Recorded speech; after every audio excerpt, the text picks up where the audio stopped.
Okay, let's go ahead and get started. Once more, my name is Regina Valova. I am Regulatory Vice President with IREC, and I'm super excited to have you all join us today as we present IREC's 2023 Model Interconnection Procedures. Next slide, please. I am joined today by my colleague Brian Leidig, IREC's Chief Regulatory Program Engineer, Skye Stanfield and Laura Beaton, partners with Schutt, Mahaly and Weinberger, which is a law firm that represents IREC in regulatory proceedings focused on interconnection, hosting capacity analysis, and other DER integration issues across the country, and are lead authors of IREC's 2023 model procedures. Next slide, please. The Interstate Renewable Energy Council is a national nonprofit organization focused on building the foundation for the rapid adoption of clean energy and energy efficiency to benefit people, the economy, and our planet. And again, we welcome you today. Next slide, please. And apologies, we're having a little bit of a delay with the slides as they move ahead, so I'm a little bit ahead of where the slides are. For the agenda today, we're going to begin with an overview of what are IREC's model interconnection procedures and how are they developed. Next, we'll look at some of the factors that have been affecting clean energy interconnection and spurred our 2023 model procedures update. We'll look at the key changes into the 2023 model procedures, building upon previous iterations. And we'll look at emerging best practices, and we'll close with how you can use the 2023 model procedures in your work. Next slide, please. So beginning first with what are IREC's model interconnection procedures? The model procedures synthesize and reflect evolving best practices for the safe and reliable interconnection of distributed energy resources. And if you are not speaking, please make sure you're on mute. The model procedures, as you can see here, were first published in 2005 and have been updated roughly every 4 to 6 years since then. And their goal is to provide public utility commissions, utilities, DER developers, and other stakeholders with vetted solutions for a more efficient, cost-effective, and fair interconnection process that also supports state climate and clean energy goals. And a key feature of the procedures is that they reflect interconnection best practices that have been adopted and vetted, the goal being to provide these stakeholders with confidence in their recommendations. As such, the procedures may not reflect the most innovative ideas that are currently emerging and may later become gold standard. But this doesn't mean that regulators and utilities can't go beyond what is in the procedures. And in fact, we encourage them to do so as needed to address the specific issues they're facing in their states. Next slide, please. The model procedures are developed through an iterative process that involves 4 primary activities. First is the IREC team's engagement in dozens of state interconnection proceedings over the years. We survey the rules that have changed across the states since the last model procedures revision. For this latest edition, for example, we looked at major interconnection procedure updates in Illinois and New Mexico. As part of this effort, we also look to Freeing the Grid, which is a joint project between IREC and Vote Solar that grades states on specific policies that help to increase clean energy adoption and access to the grid, including interconnection. And you'll see at the bottom right of the screen here, the 2023 Freeing the Grid map of state interconnection grades. Number 2 is our participation previously in the Federal Energy Regulatory Commission's process to develop its small generator interconnection procedures, or SGIP. Also, we consult and coordinate with DER developers, utilities, energy equity and consumer advocates, regulators, national laboratories, trade associations, and other clean energy stakeholders. And lastly is through our engagement in research projects like the recently completed Building a Technically Reliable Interconnection Evolution for Storage, or Batteries project. Batteries was a 3-year effort supported by the Department of Energy's Solar Energy Technologies Office and was a partnership between IREC, the Electric Power Research Institute, Solar Energy Industries Association, California Solar and Storage Association, New Hampshire Electric Cooperative, and PacifiCorp, and it produced consensus-based best practices and model interconnection procedure language for energy storage. As such, to sum it all up, IREC's model interconnection procedures are developed through an iterative process that creates a positive feedback loop at the best practices that are developed in state interconnection proceedings, which in turn inform the model interconnection procedures, which inform state interconnection procedures, and so on. And before I hand the next slide off to Brian, a few brief notes on how you can use the model procedures. They are designed to work across a wide range of states, from small to large, urban and rural, early stage and high penetration DER markets, and deregulated and vertically integrated utilities. They are structured in a way that is easy to follow, and they can be used in states regardless of whether their existing interconnection procedures follow a level 1 to 3 approach or use the FERC SGIP as the starting point. And we'll talk a little bit more about this in a few slides.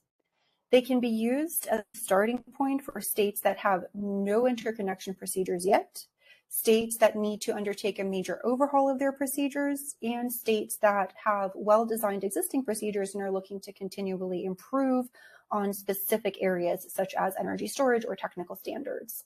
And the procedures are also available in Word format for easier application. And here I'm going to hand it off to Brian Leidig, IREC's Chief Regulatory Engineer. Brian, take it away.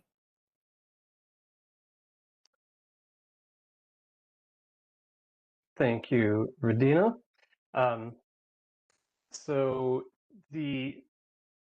terms of interconnection and clean energy adoption, we basically, at least IREC's goal, and I think a lot of you share our goal, is to get more DER projects interconnected.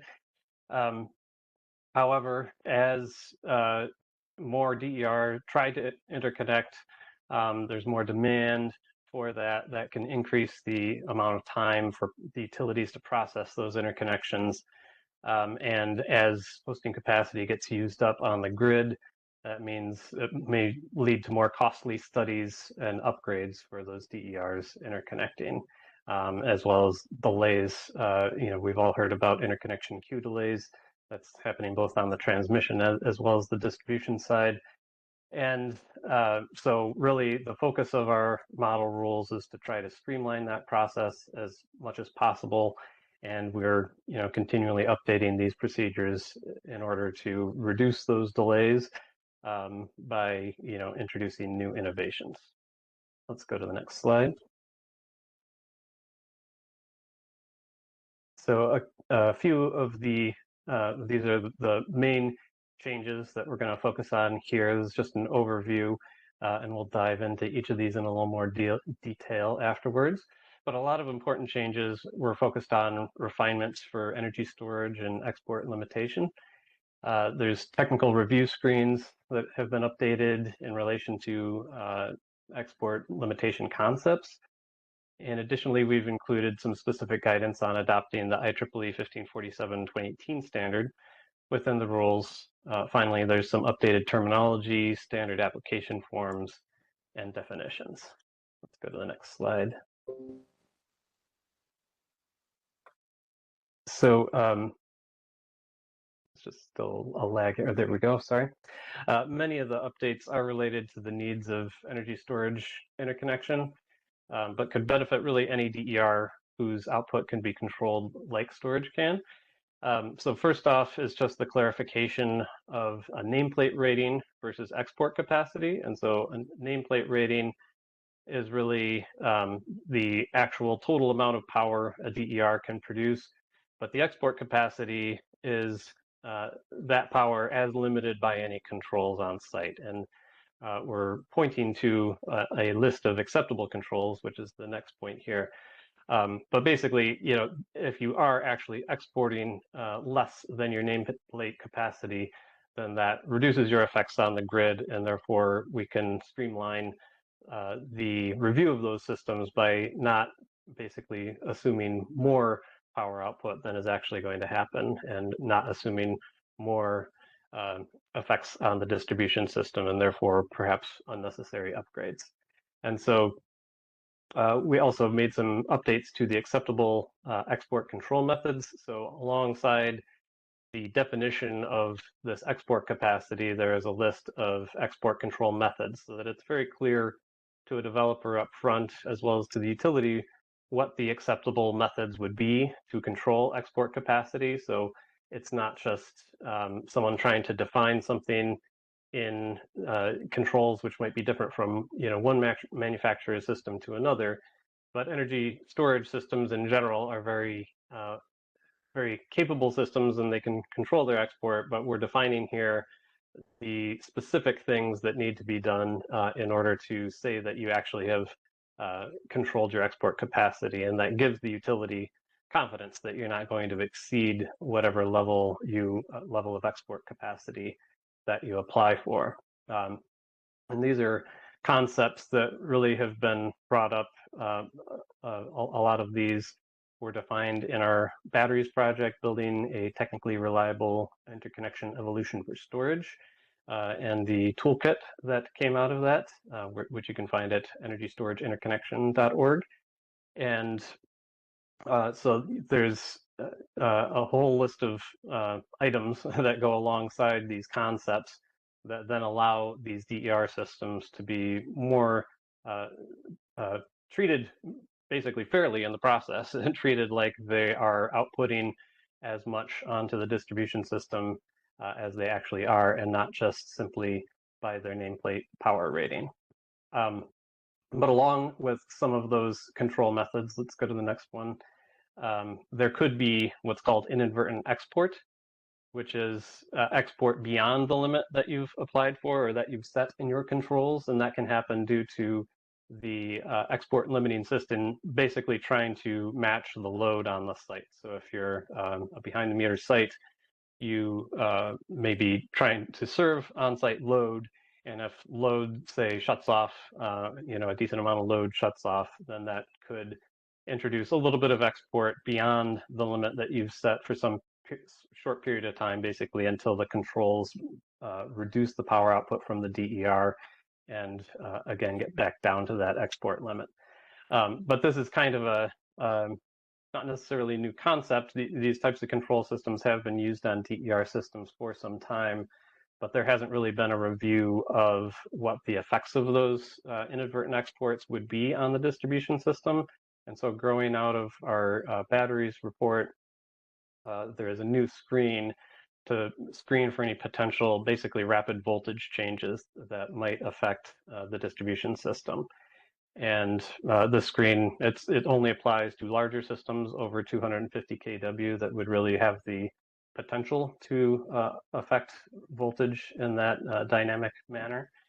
But it does allow the utilities a little bit more assurance that those systems aren't going to affect voltage in this way that hasn't really been studied as much before. Again, that came out of our batteries toolkit. It has been applied in New Mexico. New Mexico was one of the first states that really had the benefit of we already had the batteries toolkit published, and then we were able to translate a lot of those new concepts to their new interconnection rules. So this is a new screen. We've had this list of initial review screens for quite a while, since FERC SGIP first came around, and they haven't changed all that much. So this is one of the first new screens that's come around in a while. Next one, there are some changes to account for export capacity in screens in study. So the benefit of limiting your export capacity is that you are screened or studied utilizing those controls in place so that the screens are reflective of how much power you're actually putting back on the distribution system. And so in the penetration screens and the secondary shared network screen, secondary shared transformer screen, the export capacity is taken into account, whereas previously it was simply based on the nameplate rating.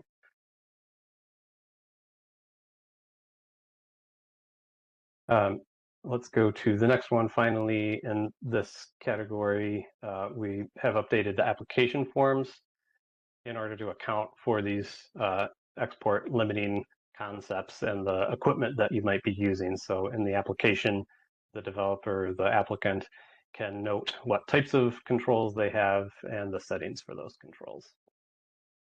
Again, in New Mexico, we worked quite a bit on the application forms because that this type of stuff hadn't been included in there before because these are newer concepts.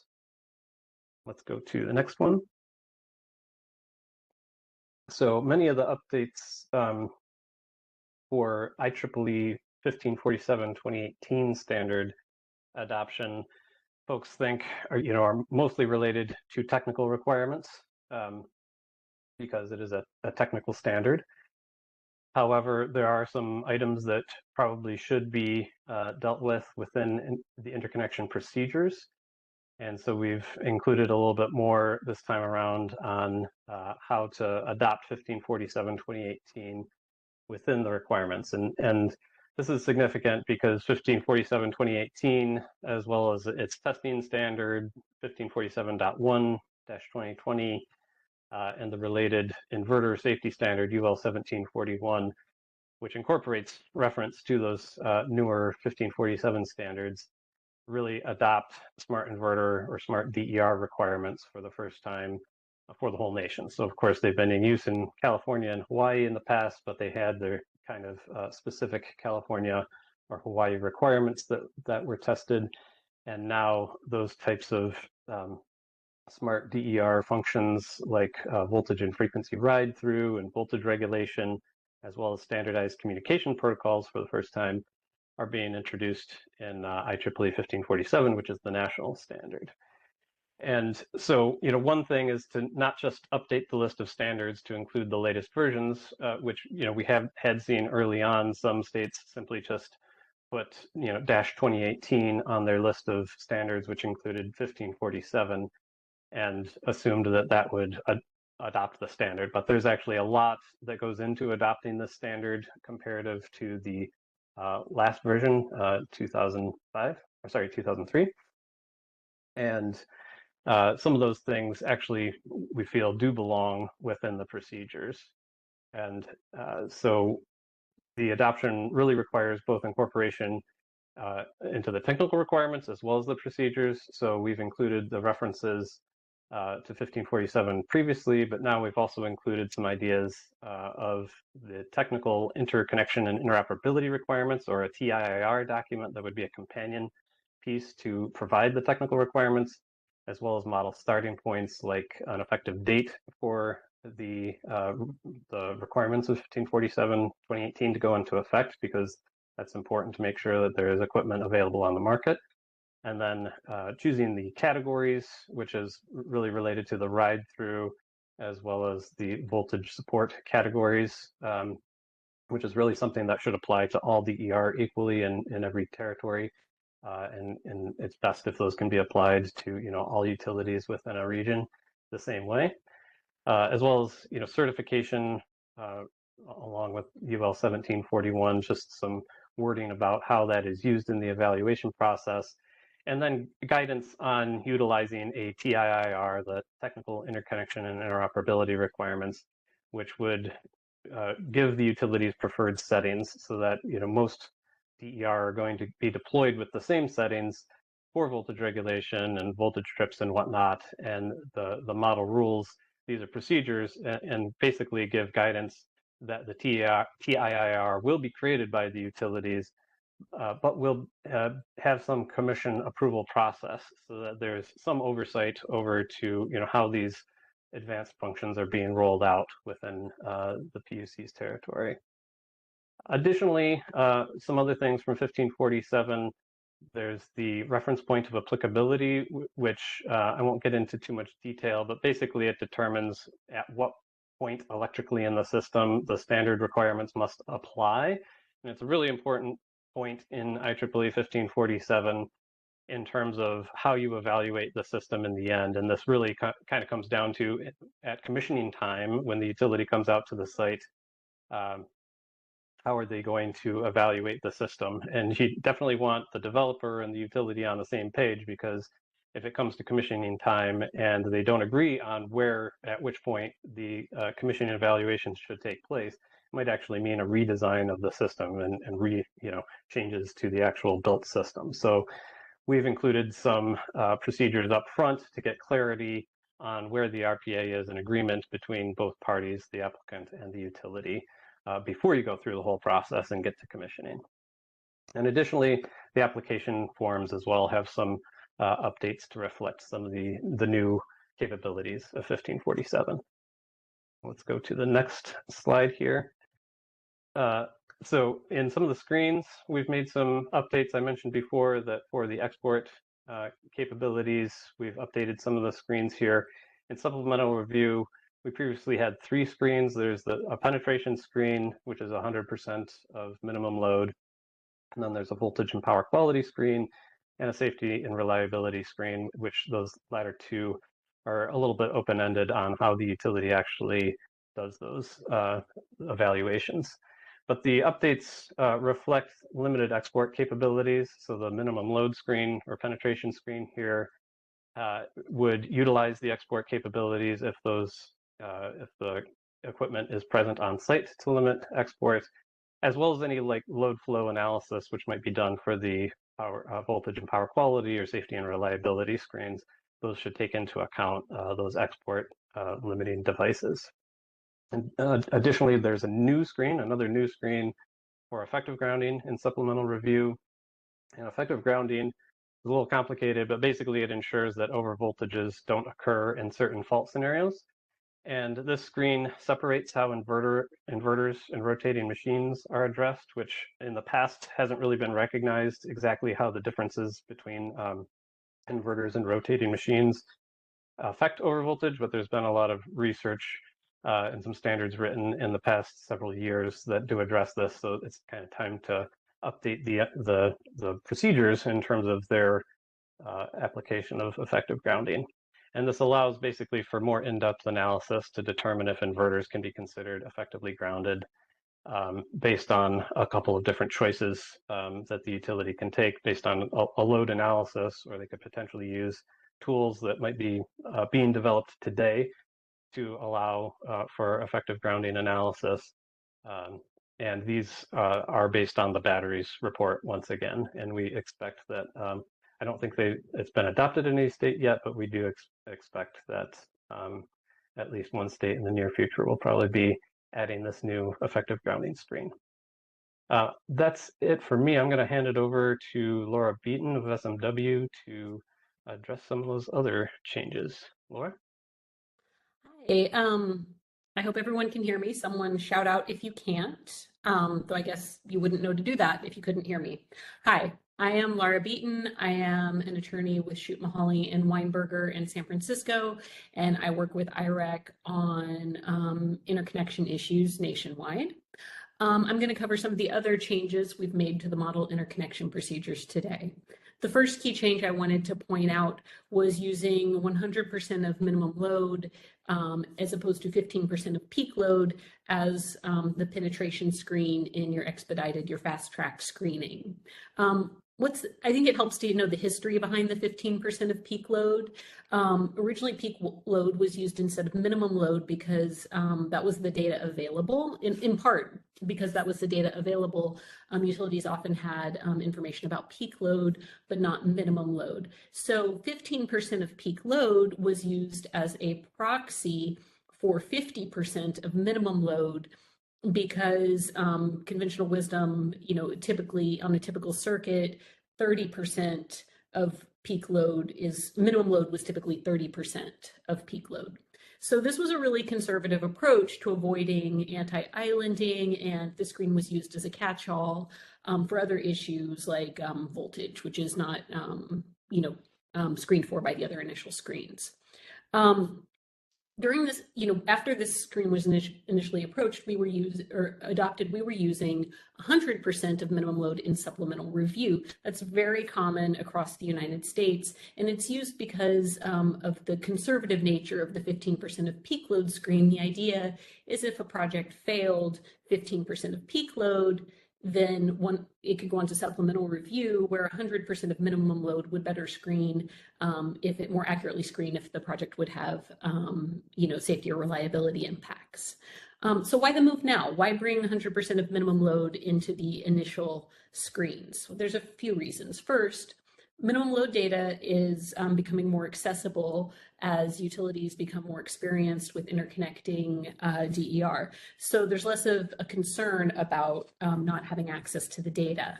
And second, and more importantly, as I mentioned, 100% of minimum load has been used in supplemental review for a long time.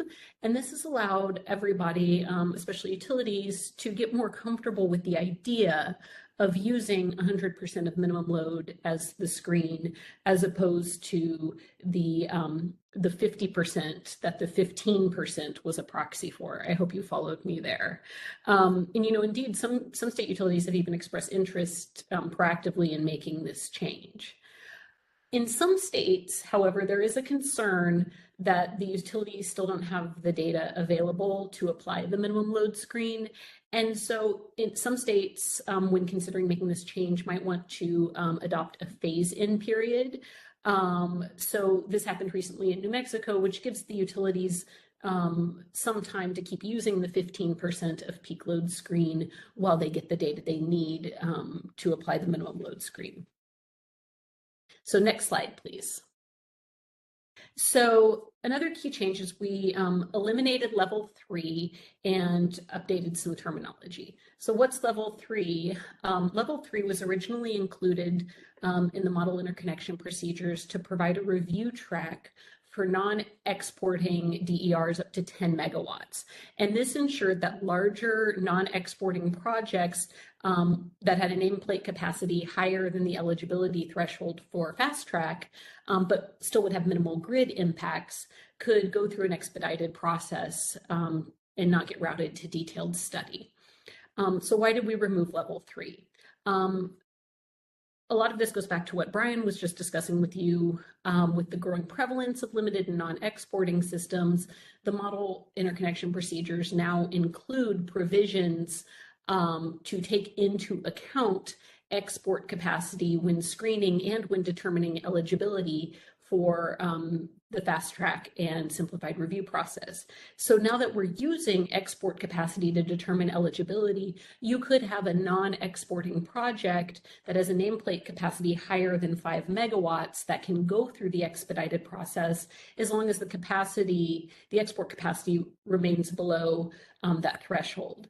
So I want to emphasize here as I'm talking about this, because we're talking about big numbers, 10 megawatts going through fast track, but that's because it's really rare for non-exporting projects to require study. And actually the new export control rules that have been adopted in the Model Interconnection Procedures with this iteration and the previous version have created an even more robust process for reviewing non-exporting projects. So a separate track isn't necessary. Well, why the name change? Well, then when you get rid of level 3, you end up with level 1, 2, 4. And we didn't want to change the name of level 4 to level 3 because a lot of people were used to level 3 being for non-exporting projects. So we adopted names that are used in a number of states and that reflect how the different tracks are actually what they actually do. So simplified process for the smallest projects, then fast track, and then detailed study. Next slide, please. So another key change was just improving some user friendliness. And IREC is continually revising the model procedures based on our experience around the country to improve their usability. So this means our rules sort of get the best of every state, get the best of every jurisdiction, and are sort of a combination of what's working best in different places. And so we are looking for ways to improve not just the substance, but how the rules work as a document. So one thing we did was just move the definitions up. For years, the definitions have been included in a glossary attachment, but we realized that it's helpful to have the definitions right in the front of the document so you know all your defined words right off the bat. So we moved the definitions to the front of the document. We also named the screens. So many of the screens, have commonly used names like the the penetration screen. And so these names are commonly used among stakeholders, and so we just inserted them in the rules so the screens aren't just listed by their substance but have a name. We also added subsection titles. This just helps the reader as they go through the document to skim and find out the subject matter of where they are. And then we did a lot of formatting improvements on the application forms, which anyone who's dealt with Word before knows that putting together a form can be a real challenge. So we tried to make the format more user-friendly there. Let's go to the next slide, please.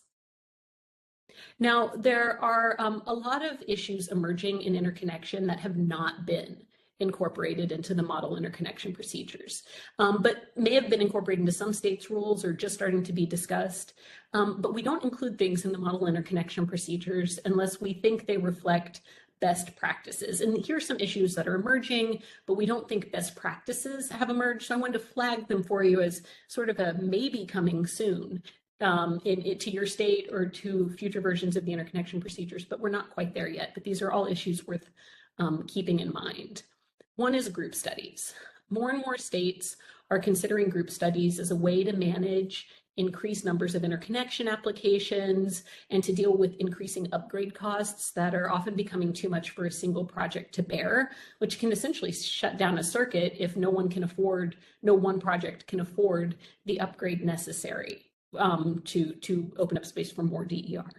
So group studies have been adopted in a number of states to increase study efficiency and to more equitably allocate upgrade costs. But based on our review, there is no established best practice yet, and there's still a lot of work to be done to figure out what works best here. So on this topic, I'll give a little plug. In October, IREC will be publishing a comprehensive paper on the group study processes across the country to really dig into this issue, but we're not to where we can put them in the model interconnection procedures just yet. Another issue is operating profiles that has come up. So another way to further ensure that projects are studied as they are actually used is based on their operating profiles or how they operate from hour to hour across the day.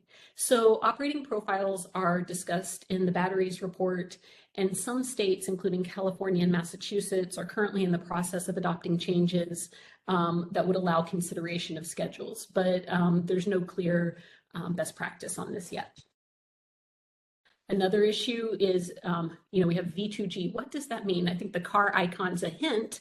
Vehicle to grid interconnection. So one emerging issue is using electric vehicle, EV batteries for grid support, which we're basically saying we're interconnecting EVs that can export to the grid. This is generally not contemplated by states' interconnection procedures, but it's something some states may want to consider, and I think California is starting to look into this. This will involve a number of technical considerations, like what inverter standards you would need to comply with. And again, a plug to another resource, I would point you to IREC's January 2022 report, Paving the Way, Vehicle to Grid Standards for Electric Vehicles. And second to finally, hosting capacity analyses. These are already required in a number of states. I think we're getting very close to some best practices here. This includes California, Minnesota, Illinois, Nevada, New York. And some utilities even provide them where they're not required. So what are hosting capacity analyses? These are maps that are produced by the utilities that give information on grid conditions at particular points. This allows someone considering proposing a project to identify where a good location, where there might be grid capacity, would be for that project. Some states are also using hosting capacity analyses for some limited purposes to help with project screening. California is an example, and it's considering using the hosting capacity analyses to identify limited generation profiles for projects. More information on hosting capacity analyses is available in another IREC report that I'm going to plug. It is September 2021 paper, Key Decisions for Hosting Capacity Analyses. Finally, now we're at finally, new changes to the grounding screen. Brian, discussed our efforts on this so far, but as he mentioned, it's a complex issue and there are continuing discussions on how best to handle. So we continue to monitor for best practices, and we think this will be an evolving issue, as interconnection procedures are updated and in our next version of the model rules. Next slide, please.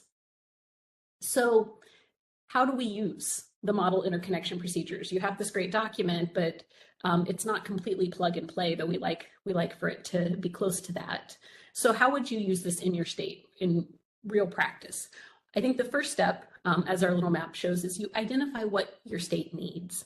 What's the state of your state's interconnection procedures? Do you have robust, recently updated procedures? Are they bare bones? They haven't been updated in a decade. In some states, they may not exist at all.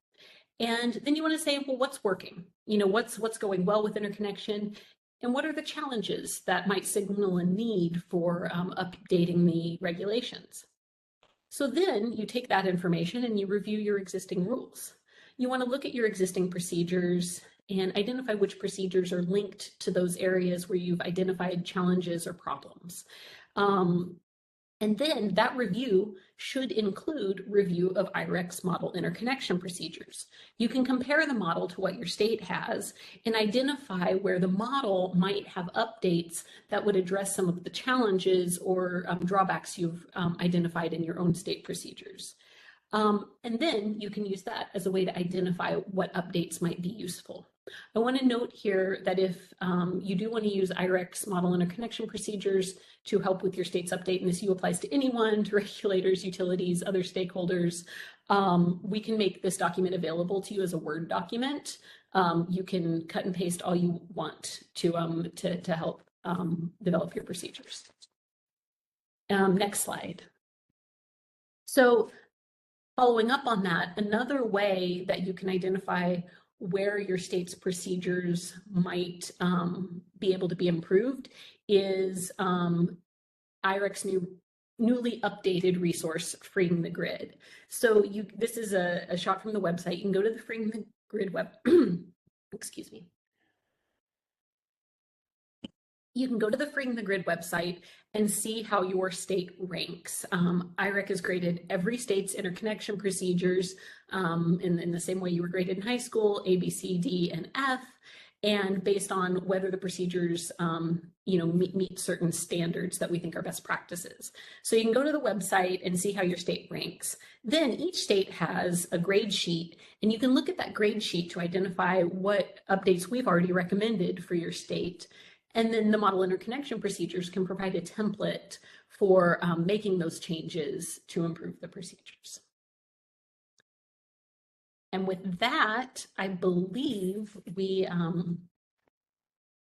think we are done with the presentation part of this and can move to any sort of Q&A. And I think Radina has a few parting words before we jump into question and answer. Yeah, thank you so much, Laura and Brian, for your presentations. You can download the model procedures through the QR code you see on your screen right here. We'll drop a link in the chat, as well as the link to the Freeing the Grid page. And if you have any questions, you can reach out to any of the folks listed on this slide. And also you can go to IREC's website if you don't have any means of taking notes right now.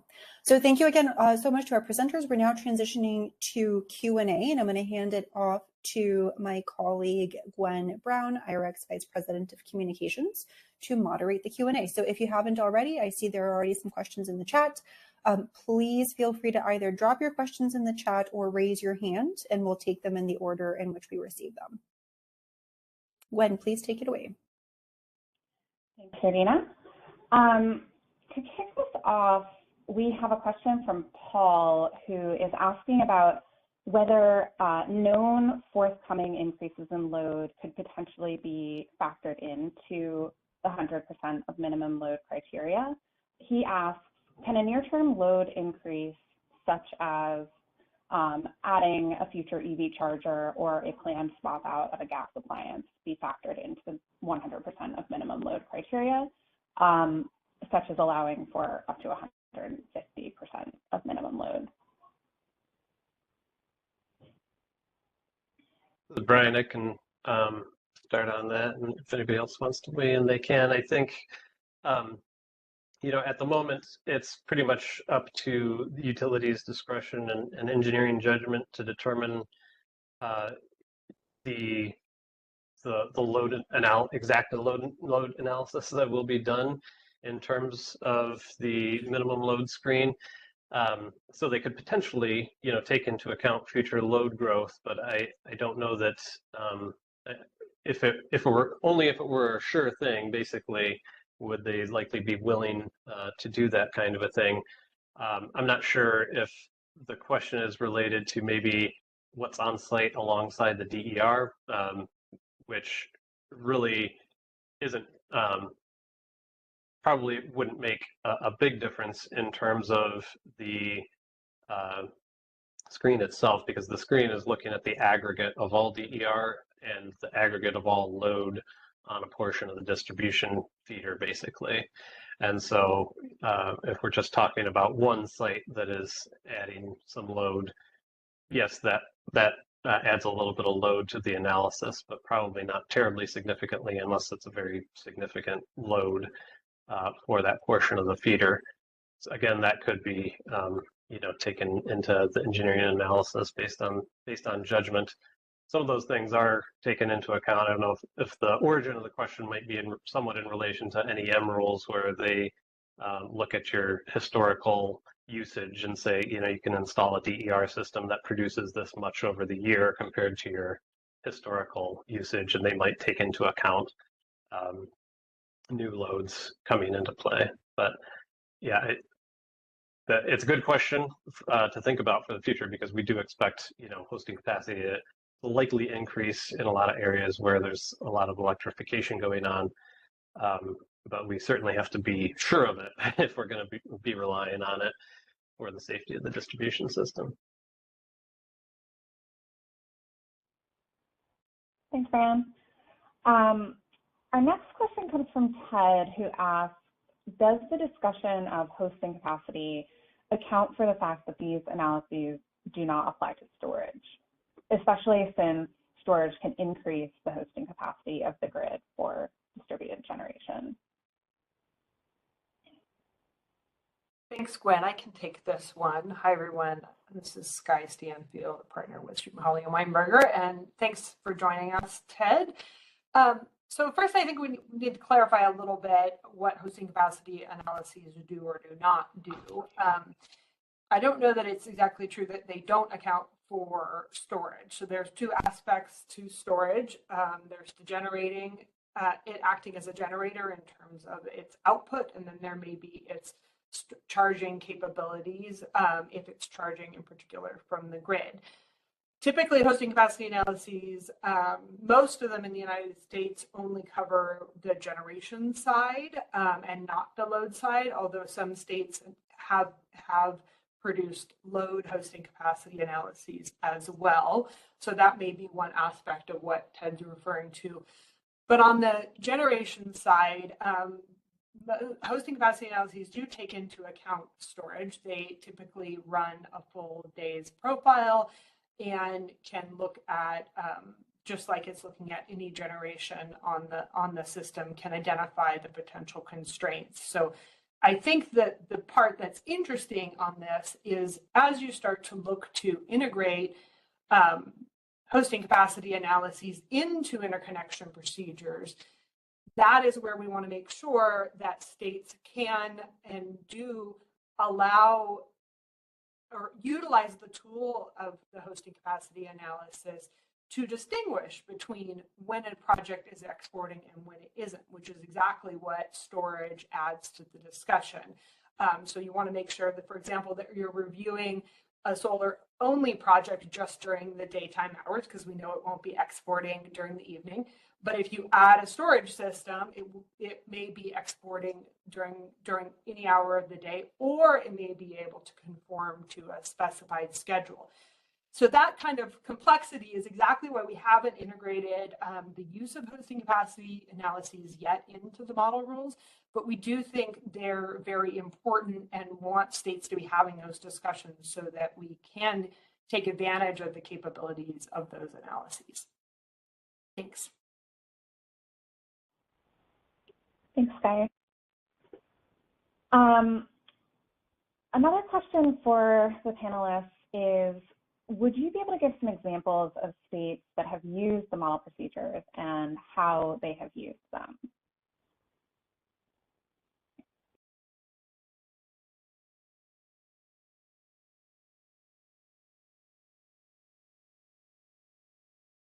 Hey, I am sorry, it takes me a second to hit the right button to turn on my video. I can chat for a second, and then you know, perhaps Sky can jump in with New Mexico experience.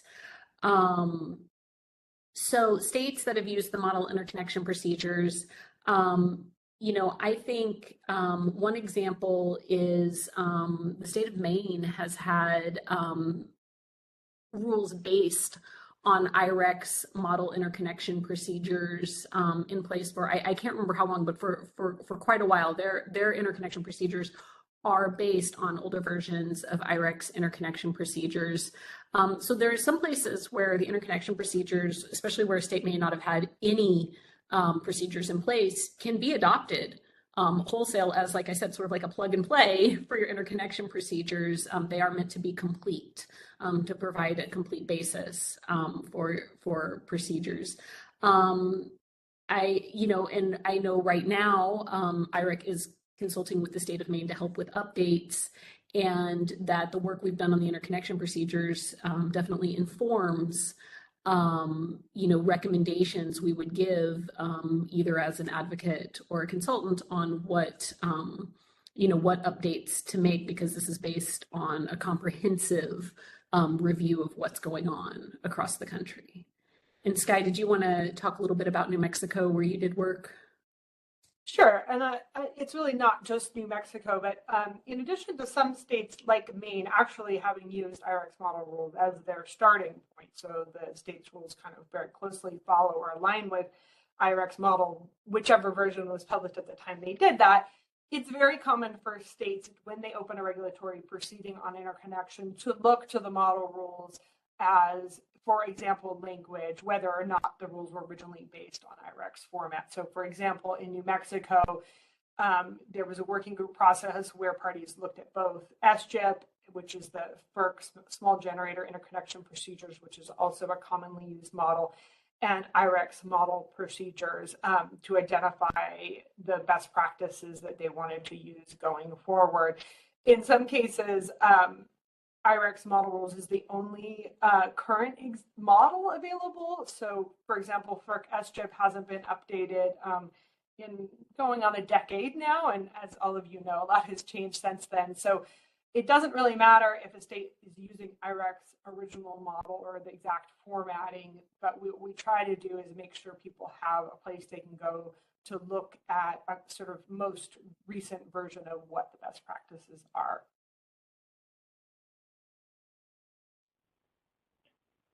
Thanks, Sky.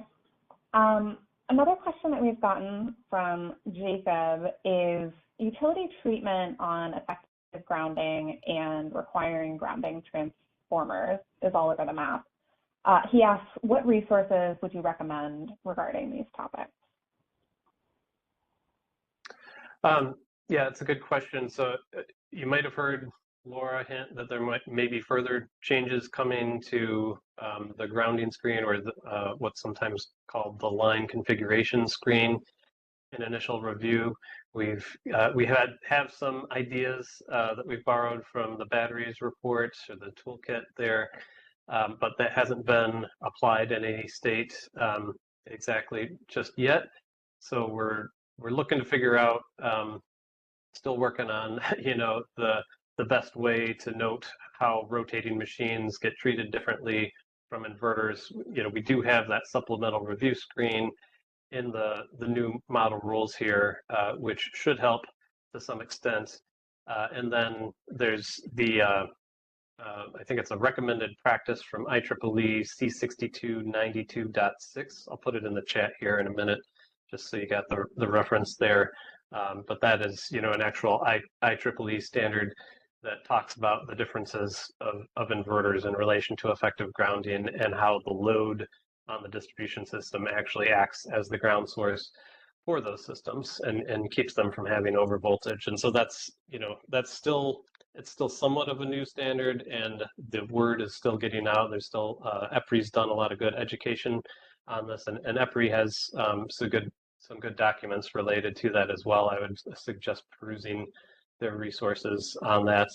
And then there's a forthcoming new guide, IEEE 1547.2, that will address that issue as well. So I'll put those links, or not the links, but the standard references in the chat there. And then from there on, it's really just all about education and boots on the ground and all these interconnection working groups working with the utilities to figure out, how we apply these newer concepts, I guess. Great, thanks, Brian. A question I have from James is whether there are any implications for interconnection processes from aggregated DER systems, popularly referred to as virtual power plants or VPPs, as allowed by FERC 2222 and the ADER pilot in ERCOT.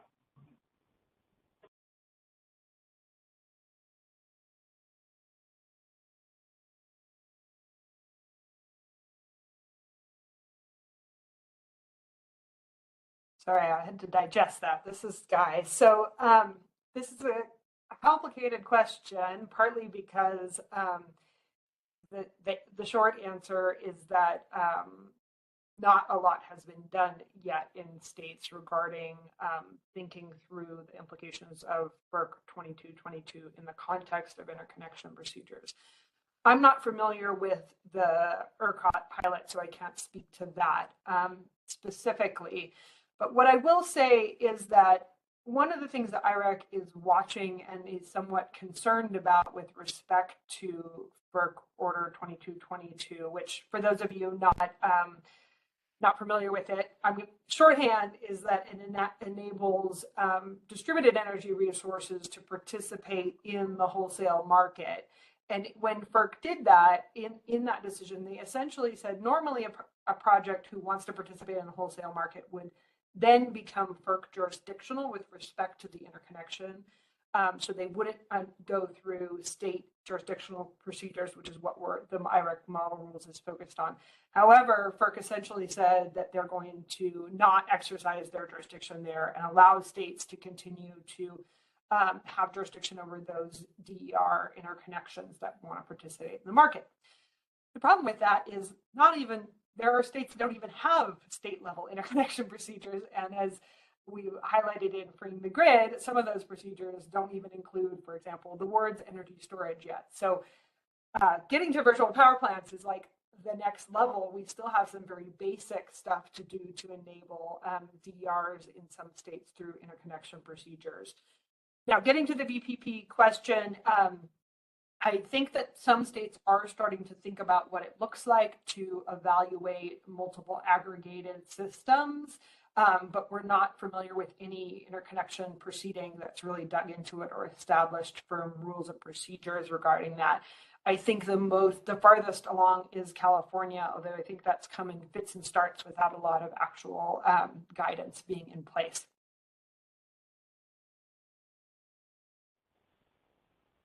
Great. Thank you, Sky. Our last question, which I think is a great one for wrapping up, is what are some of the ways that we can increase the number of utilities or states that are implementing these model rules? Yeah, that is a great question, a lovely one to end on. Thank you so much, Nancy, for asking it. We do develop the model procedures as a tool to be used, so we want to see them out there spurring discussion and hopefully being adopted. And there are several ways to do that. On IREC's end, we do so through training, education, and outreach like this webinar. We also provide technical assistance to utilities and regulators and intervene in interconnection proceedings where we're able to share the procedures and the recommendations they contain. If you are engaged in state interconnection activities at any level, whether that's, for example, as a stakeholder in a regulatory docket, participant in a working group, you can submit the procedures as an exhibit in the regulatory record, share it with working group members. Additionally, and this is probably the biggest challenge, is that building broader awareness of the procedures and distribution interconnection as a whole is really important. Interconnection remains a fairly wonky and niche issue, though we're certainly happy to see a lot more attention being paid to it, mainly on the transmission side still. I think we're not seeing quite the level of discourse around distribution interconnection that we'd like to see. So if you're looking to spread awareness, just any opportunity you have to share the procedures with your networks, make folks aware that they exist and that they are an available resource. That's helpful, not just for getting the procedures out there, but also, again, that broader goal of building greater awareness around the importance of interconnection. And I don't know if my colleagues have anything else they want to add on that point.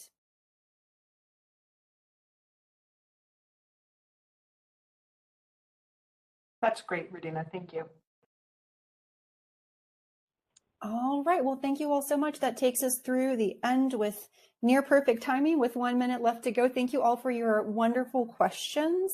We really appreciate it. I hope that this was helpful. If you have any follow-up questions, again, please don't hesitate to reach out to us, download the procedures, and we hope to remain connected with you on these fun, for us at least, interconnection issues in the future. Thank you so much and have a great rest of the day.